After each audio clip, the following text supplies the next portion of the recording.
What's going on, guys? MurderInc here, back with another Raid Shadow Legends video.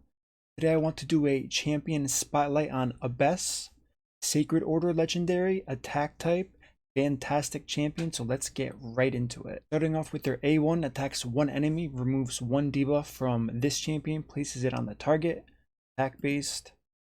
For A2, Mass Impalement, attacks all enemy, has a 50% chance of placing a decreased defense debuff for 2 turns. The A3 is more of the talking point of the champion. This makes her very strong. Early to mid game, definitely has some uses end game if you build her right, so let's start talking about it. Attacks all enemies. Damage inflicted is proportional to either this champion's attack or the target's attack or defense stat, whichever is highest. Her aura increases ally attack and factions by 34%. Let me go over very quickly how I geared her. I put her in 2 sets of cruel gear, and we have 2 pieces of a broken set.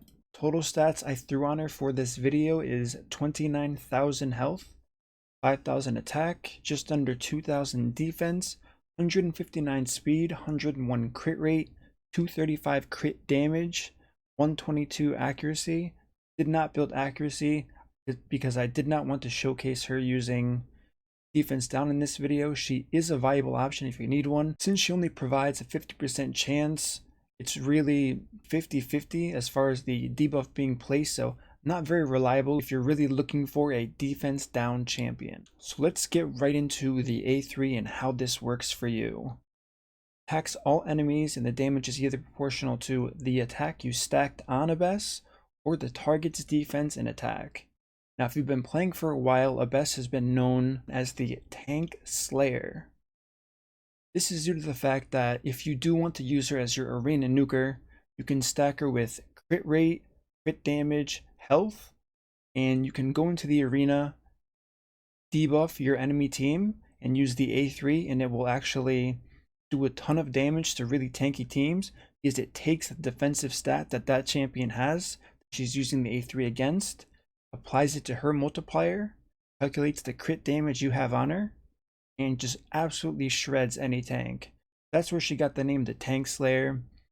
Really cool to use. This also works, and this is why I mentioned the early to mid game, against dungeon mobs. So a very typical use for an early game player would be just stack crit rate, and they will actually take the amount of base defense or attack that the mob you're fighting has, calculate it into her multiplier, multiply it by crit damage once again, and display the damage, and she does an incredible job at that. When you get towards the end game, especially for me, I have the gear to build a very high amount of attack, so unless I'm facing some insane Valkyrie who has 7,000 defense, usually the game is going to be picking her multiplier. Not very common to see people stacking obscene amounts of attack or defense in arena as much anymore. Sometimes we do see it, but usually speed, resistance, accuracy, those are the 3 things that people generally tend to gravitate towards. Talking very briefly about her masteries, this is what I chose to go with. As mentioned before, this is strictly a damage dealing mastery set. As you can see in the top left, I did take attack over crit rate since I was already at 100%. I did not take Lore of Steel because I did not use any set bonus that could benefit from this.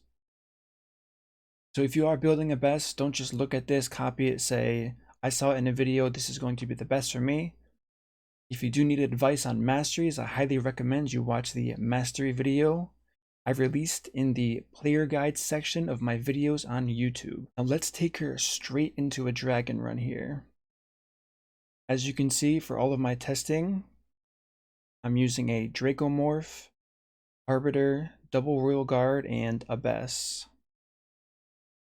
As we saw from the first wave, we had, with the defense down, her A2, which is the one that supplied the defense down, hit everyone for 90 to 111,000. Unfortunately, we did not have debuffs up for her A3 usage. Once again, we just saw the A2. It would be nice if we could have saw the A3, but maybe we'll see it here against the boss. I really like her for dragon progression for one reason in particular. We're going to see it once the dragon gets a turn. Alright, so she's either going to take one of the 2 poisons or the weaken debuff and reflect it onto the boss here. So she transferred the weaken there. This could be very strong if you are progressing through and you only have access to a defense down and you don't have a weaken. You can rely on her to always transfer a buff or even a poison to the dragon boss, and as we know, poisons do a ton of damage. Just to manual a run, since we didn't get to see it last time, let's see what the A3 does with a defense down and weaken. Alright, so we are missing a weaken on one of the mobs, but let's give it a go and see how much damage we can do. So pretty much the same multiplier as the A2. Granted, I do have a very high amount of attack percent on Abbess, so you can definitely see where the benefit to her kit is. If you are using this champion without a ton of gear, they can take the defense or attack of the mob she's fighting and just reflect it back on, which will really help in gearing if you are early game or mid game and don't have access to the types of gear that I do.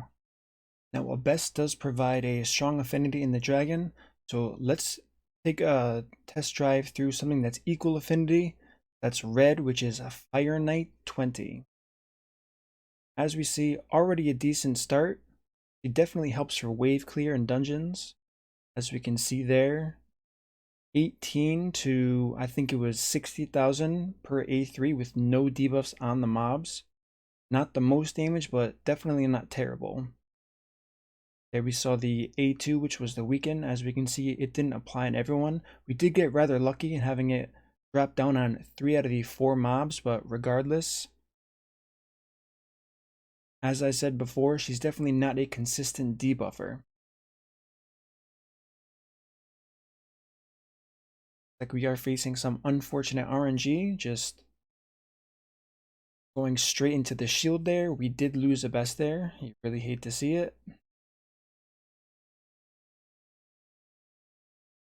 Hopefully the rest of this 4-man team can carry me through the Fire Knight.